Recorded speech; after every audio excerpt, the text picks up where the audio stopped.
today comes from the book of John, chapter 20, verses 24 to 29. But Thomas, who is called the twin, one of the 12, was not with them when Jesus came. So other disciples told him, "We have seen the Lord." But he said to them, "Unless I see the mark of nails in his hand, and put my finger in the mark of nails, and my hand in his side, I will not believe." A week later, his disciples were again in the house, and Thomas was with them. Although the doors were shut, Jesus came and stood among them and said, "Peace be with you."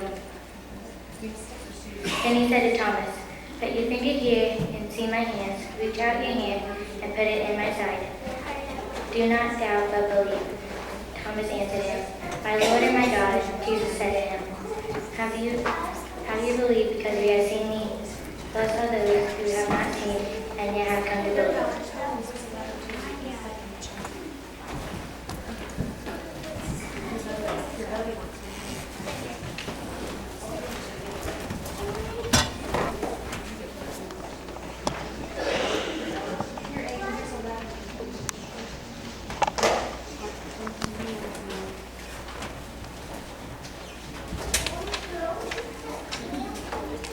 All right, well, I know I'm going to get toothpaste for my children for Christmas. Easy. Probably will do that for a couple of them. Today I'm going to be talking about Thomas, and I'm going to be reading from one of the ancient texts about Thomas. Also going to be reading from John. As with last week, we talked about Philip, John, one of the main source was Thomas. But next week, I almost preached a different sermon today because I woke up today and not a real big, I don't watch a lot of baseball anymore, but I did as a kid. And are there any Mets fans? You're a Mets fan? Anybody? I mean, seriously, any Mets fans? All right. I don't like the Mets. Okay. I woke up this morning, had my coffee, checked ESPN, the Mets choked last night, and they got beat. But anyway, I'm gonna preach about baseball next week. The whole sermon is gonna be about baseball and my love of baseball, and the amount of suffering that Cubs fans go through and all that kind of stuff. So we're going to be talking about suffering and baseball in Chicago next week. But I really am going to preach about baseball next week. I've got 4 apostles to go. I'm not double up here because I've got other things I want to talk about next week. Hopefully the Royals will beat the Mets in Game 5. Hopefully. Anyway, that's just me. But today we're going to be talking about Thomas. Now I want to use my water here. I'm going to spill a little bit of water. All right. There's this apocryphal story about Thomas. Thomas is one of the apostles that is known for ministering to India. There is a well-established history of a small Jewish presence in India. And about this time, too, Thomas ministered to Babylon and Persia, but he went to India, and there are still a few churches in certain sections of India, the country of India, where there are small Christian communities. And this was started by Thomas. This one of my favorite stories on Thomas is when he's going along the road and he meets these Brahmins, which are these Hindu ministers, basically. And as you remember, the apostles always went and they challenged the current religion of the area, and they challenged. So these Brahmins are walking along, and they are throwing water in the air, and sprinkling it. They're walking along the road, they're sprinkling water, okay? And so they're going along, and they're taking a little bit of water, and they're just flinging it in the air, right? And they're praying to God. Thomas walks up, he takes the water, and he does this, and as he flings the water in the air, all the water droplets turn to dogwood blossoms. And they're floating down, soaring. And all these dogwood blossoms are floating down, white blossoms, beautiful white blossoms, and he says, next thing he says, my God would have such a sacrifice. So he won up these Brahmins. So as the disciples are going around and they are spreading the gospel, they are challenging the known religion of their area. So as I love that story of Thomas, because there's a couple I think pretty funny stories about Thomas. Thomas is known as a twin. We don't really know. Maybe it was a twin. That's what the word Thomas means in Aramaic. It's Theoma. In Greek, it's Didymus, where he's known, or what he's known for as a twin. But we don't know who his other twin is. But he's reported as one of the 12 in Matthew, Mark, Luke, and Acts. As we know, John does not contain any of the lists of the apostles. But he's most mentioned in the book of John. Now, as I said, with the exception of Peter and John, we know more about Thomas than any other of the apostles. So he went into Syria, he went into Iran, and then he went down into India. And that is well established that he was there. He arrived in India about 49, year 49. So Jesus ended his ministry about what year? 33, right? So by 49, he has made it all the way to India. So think about that. Just go to India. He just picked up and he just went. And he's preaching all the way. And there are still some churches that he has helped establish. One is called the Syrian Indian Church. There's a church called the Nestorian Church. And then there's also a church called the Holy Apostolic and Catholic Church. I want to read to you the story from these Ante-Nicene Father books that I've got. And this is from a book called The Acts of the Holy Apostle Thomas. I'm going to read you. It's reading time. You can, as I've said many times, I love to be read. My children love to be read. At that time, we the apostles were all in Jerusalem. Simon called Peter and Andrew his brother, James the son of Zebedee, and John his brother, Philip and Bartholomew, Thomas and Matthew the tax gatherer, James of Alphaeus and Simon the Cananean, and Judas of James. And we portioned out the regions of the world. This is where we get a lot of these of our history. And we portioned out the regions of the world in order that each one of us might go into the regions that fell to him. So they drew lots. Can you imagine that? Where are we going to go? Well, let's draw lots. And this is what they did. And so the nation to which the Lord sent them, by lot in India, fell to Judas Thomas, also called Didymus. And he did not wish to go. Anybody know anybody who's stubborn? Right? It came to him, they drew it, everyone else is taking like, okay, I'll go here. I don't want to go there. He said, I don't want to go. Saying, this is his excuse, saying that he was not able to go on account of the weakness of the flesh. And how can I, being a Hebrew man, go among the Indians to proclaim the truth? And while he was thus reasoning and speaking, the Savior appeared to him through the night and said to him, Fear not, Thomas, go away to India and proclaim the word, for my grace shall be with thee. But he did not obey, saying, Wherever thou wishest to send me elsewhere, for to the Indians I am not going. Get that? So he gets it, India, I'm not going.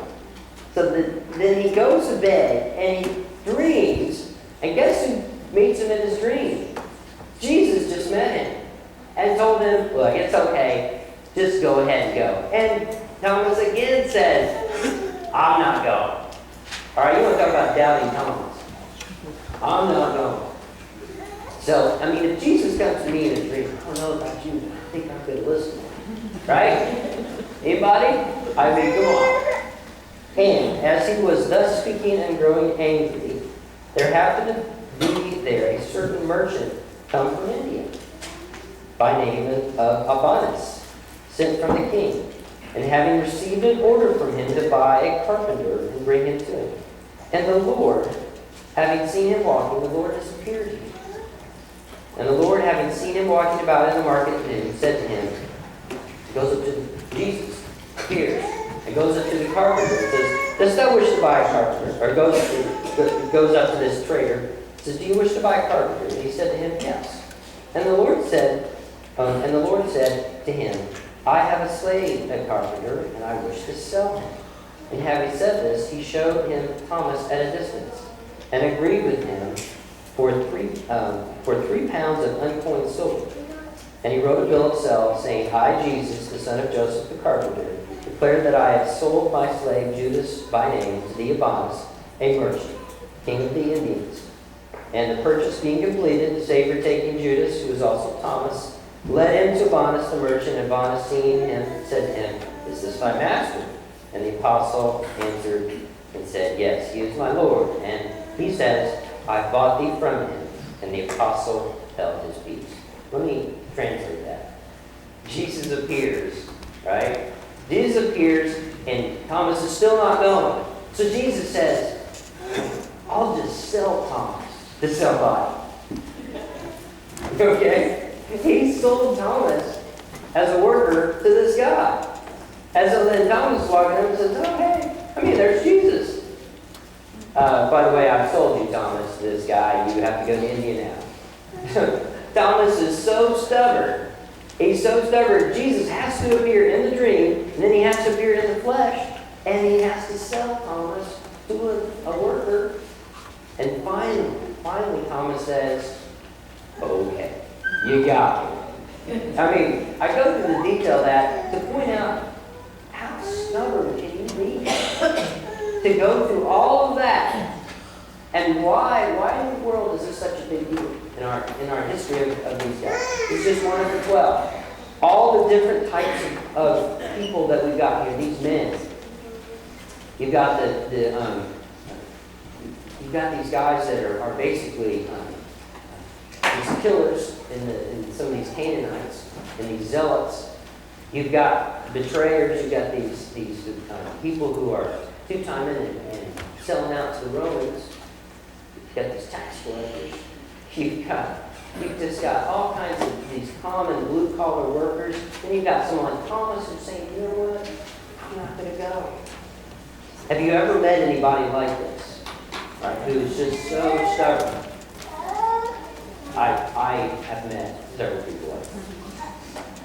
So he's stubborn, and that is setting up this idea of who Thomas is.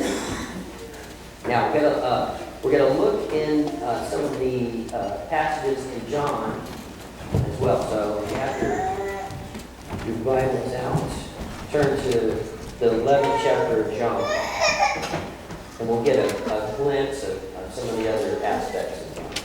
John 11, these are just some single verses here. John 11:16. Then Thomas, called Didymus, said to the rest of the disciples, "Let us also go, that we may die with him." So in terms of the story of Lazarus, Jesus has healed Lazarus, or is about to heal Lazarus, and Thomas is the only one of all the apostles who says, "I'm going to go with him." So then in the 14th chapter, we see how he is clueless. All right? In the 5th verse here, but I'm going to read a little bit more here. Start with the first verse of chapter 14. Jesus says, "Do not let your hearts be troubled. Trust in God. Trust also in me. In my Father's house are many rooms. If it were not so, I would have told you. I'm going there to prepare a place for you. And if I go and prepare a place for you, I will come back and take you to be with me, that you also may be where I am. You know the way to the place where I'm going." Then Thomas said to him, "Lord, we do not know where you are going, so how can we know the way?" And then Jesus answered, "I am the way, the truth, and the life. No one comes to the Father except through me. If you really knew me, you would know my Father as well. From now on, you do know him, and you have seen him." So all of these stories about Thomas and Jesus, going on into what we heard earlier with John 20, and this idea that Thomas missed the appearance of Jesus. And as he missed this appearance of Jesus, he demands to see evidence that Christ is real. And he has to see him. He has to see him. But even after that, even after all of this appearance of Jesus, even after all the appearance of Jesus, that Thomas has to be met in a dream. Then he has to have an appearance of Jesus for it to happen to him to such an extent that he actually moves out and he goes to India and he has to be sold as an apprentice, basically. It says slave, but I think that's pretty harsh. He's sold as a worker to this guy. Thomas, I just find that so stubborn. And I find that very comforting to me. It's the takeaway point for me and Thomas. And it's got to be a takeaway point for you all.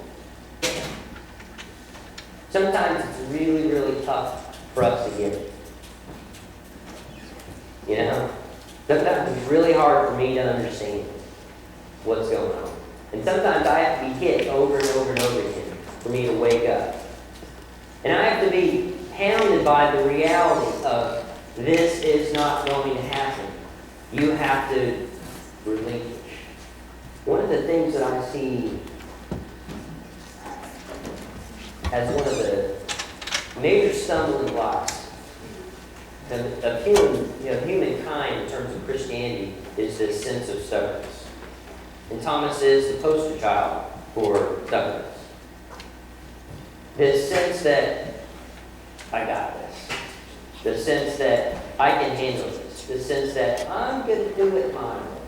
This sense that I don't really need anybody's help. And until you get to a point where you give up a certain amount of your own will, and that you need to, and that you get to a point where you say to God, you know what? You got my attention. When was a time in your life that, whether it's in a dream or whether Christ actually appeared to you, like Thomas, but when was there a time in your life that you said, all right, I give up?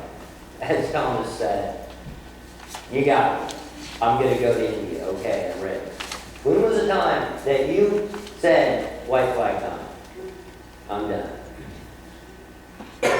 Has there been a time in your life where you said, okay, I don't have this? There is a point in our lives, and it doesn't happen very often, that you say, I really need some help. I really, really need some help, Lord. I need some clarification. I need someone.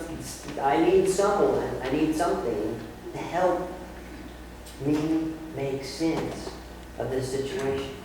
And until you get to that point in your life where life doesn't really make much sense, until you get to that point, Dr. Carl Jung, when he was describing this, and which had a big part to play in Alcoholics Anonymous and Narcotics Anonymous, he termed it deflation.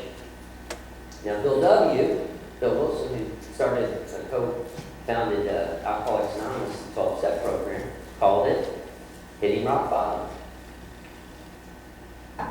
If you're an alcoholic or a drug addict and you plan on getting clean and sober, you're not going to get clean and sober until you realize that you got to either quit drinking, doing drugs, or you're going to die.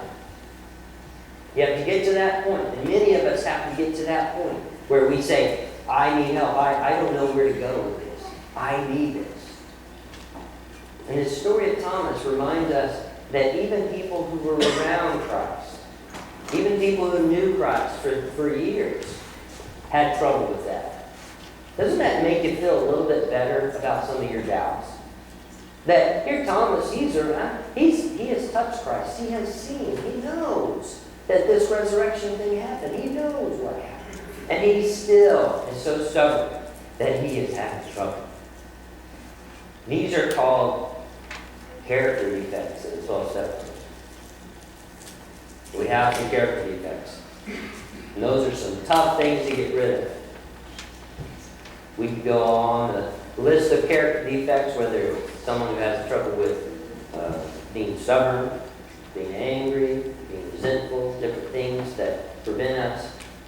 But when we come right down to it, the thing that really prevents us from God, prevents us from getting close to God, and that is preventing you from getting close to God, is you. If you're sitting there saying, well, I really would like to get close to God, I really would. Look in the mirror. You are your biggest enemy. What I mean by that is some of the traits that you have, whether it's like Thomas or whether it's some other things. You are your biggest obstacle. Because when it comes right down to it, this thing with Christianity, this thing that we have church, we have communion here, this is not club membership. This is not some little group that we come to feel like it's insurance. A lot of times people go to church like it's insurance policy. Some of the most mean-spirited people that I've ever met say, well, I'm a Christian. I'm sure I'm a Christian. Some of the worst people I've ever met are in churches. The meanest people I've ever met are pastors. It doesn't matter what we say. It doesn't matter what degree we have. It doesn't matter if we're ordained. It doesn't matter if we're in this church or that church. What matters is you. What matters is you and your experience and your relationship with God. It all comes down to you. And that's not very comfortable. Because even Thomas had to sit there and go, all right. I give up. It's me. I'll go. He's angry. It even says it in that passage. He was angry. I get it. All right, Jesus, I get it. Why? Because Jesus needed Thomas. Jesus needed Thomas to move out into the world. And guess what? Jesus needs you to move out into the world. Jesus needs me. Jesus needs me to be able to listen and get Peter out of the way so Peter can move out into the world. He needs you to get out of your own way so you can start listening. Hey, God, where am I going? Sharon, United Church of Christ, is asking that question. Where are we going? Who's going to be your full-time pastor? You have to ask yourselves that as a congregation. But each one of you has to ask yourself this question too. Where am I going with God? When was the last time you and God had a conversation and said, hey, where do you think we're going here? What's happening? Let's get on the same page. Emily and I are very busy people. Once in a while, we have to just sit down and say, how's the week? Where are we going? Where do we need to be? You need this? You need the van this day? You need this? Right? Who's picking the kids up? Who's doing this? Who's buying Katie some toothpaste? We got to get on the same page, right? What about you and God? What's the last time? Literally, the last time. I'm just talking to you right now. Just shut everything else out. Don't worry about the crock pot. Don't worry about where you're going to lunch. Don't worry about this meeting. Don't worry about the game. Stop thinking about the Colts right now. You and God. When was the last time you said, what are we going to do? Am I doing what I should be doing? Genuinely asking God, I want to be of service. I want to be helpful to the world. The world is a scary place. I have a lot of anxiety over the world that my little 5-year-old boy is going to inherit. What's it going to look like when he's 47? When he's mine? What's it going to look like? My 14-year-old, my 10-year-old. What kind of world is this? I'm worried about that. I really do. I'm concerned. And I have to ask myself this. And I have to tell God, am I being useful? Am I fitting in where I'm supposed to? Because a lot of times I want to be like Thomas and I say, I don't want to fit in. I want to do my own thing. Whether you like it or not, In Christianity, you have to give things up. That's why we have the cross. That symbol of saying, I give up. You got me. I want to be useful. I want to be useful. As we take communion this morning, maybe just a couple of them sincerely say, or maybe Baker does. I don't know how many of you are serious about it. Ask yourself that question. I want to be useful. The prayer that I have prayed ever since I was a young man, and I'm talking a young man, was this. And I've rarely told anyone this. I'll tell this whole congregation this. This is a prayer that I have said since I was little. God, do with me as you will. And guess what? God meant it. And God realized that I meant it. And I can't get rid of God. Charles Ashley told me that one time. He said, I started a relationship with God when I was small. He said, I can't get rid of God. I can't stop thinking about God. I can't stop trying to say, well, why me? Where am I going? Oh, I should be going this way. I should be going, why am I even here at Sarah? Because God has guided me here. Because things opened up. And you needed an interim. I'm here. 44 minutes away. Right? I just resigned from my church at Asbury, Ragsdale, and I said, I'm just going to take some time home. I'm going to be with my family, right? You hear movie stars and sports stars say, well, I'm going to retire to be with my family. Well, that's hardly ever really the case. Something else is going on. Well, I'm just going to be with my family. I'm just going to spend some more time. And then all of a sudden, this beautiful congregation pops up. Hey, Emily, what do you think? This is great. I love these folks. I mean, what do you think? And I had to figure it out. Where am I going? If there's anything that I want to do, I want to help a few of you get serious about that. Because we can go through the motions of church work, and you've got people on your committees for consistory and the interim and the full-time pastor. You got all these, you got stuff going on. And we can start to go through the motions and can start to feel like you're a member of a club. It's not a club. It's a church. And this is a place where we begin to say, I'm listening. So as we take this, and I'm invite the sister to come forward as we prepare for communion. As we take this, I hope that I won't drop anything or plates won't topple over this time or whatever. As we go through this, try to shut everything out and really be mindful that this is really just about you and God. And it's about you listening to God to a point where you begin to take, I'm going to go long today. You begin to take a little bit extra steps toward God. There's this concept in the early church called synergy. It's this concept that says that through the cross, God has already moved a step forward. Okay? I need a volunteer. You're in. Get up. Stand over there. You're going to be God, okay? I'm going to be you. Stand right here. There you go. Didn't know you were going to be playing God today, church, did you? Okay. Take a step forward. There you go. That is the cross.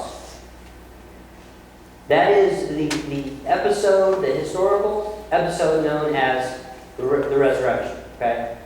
Now, for all of us, for every one of us, the next step is ours. God doesn't take any more steps toward us. This is 2,000-year-old theology from the early church. God doesn't take any more steps toward us. It's me. It's on mine. It's on my end of it. I have to take a step toward God. So I say, you know what? I am serious about this. I'm going to get this book, or I'm going to start going to church more. I'm going to do this. I'm going to talk to pastor. I'm going to whatever. All right? I take that step. That's my step. Sunday school.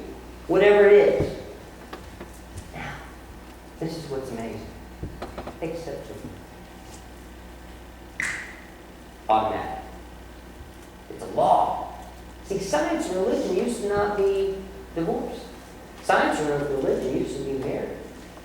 Not in our day. You either choose one or choose the other. It's horrible. So, and this law of synergy says that God automatically does that. And then it's up to me again. And I take a step forward. Through prayer, I start meditating, I start doing whatever. I start taking it seriously. At the moment that I stop that step, take a step forward. I take a step. And that's a law. Just like gravity. It's a law. Good job. It's a law. It's automatic. Isn't that a beautiful thing? To think that no matter what we do, that God's always there to make us, to take a step close to us. And what a saint is that they've taken enough steps that they're combined. Right? That's a saint. I'm over here. I'm still reaching toward God. But as long as I'm moving, as long as I'm taking those steps toward God, God automatically comes closer to me and you. And that's what this is all about. So I'm going to have the sister come up here and let's begin to take steps forward.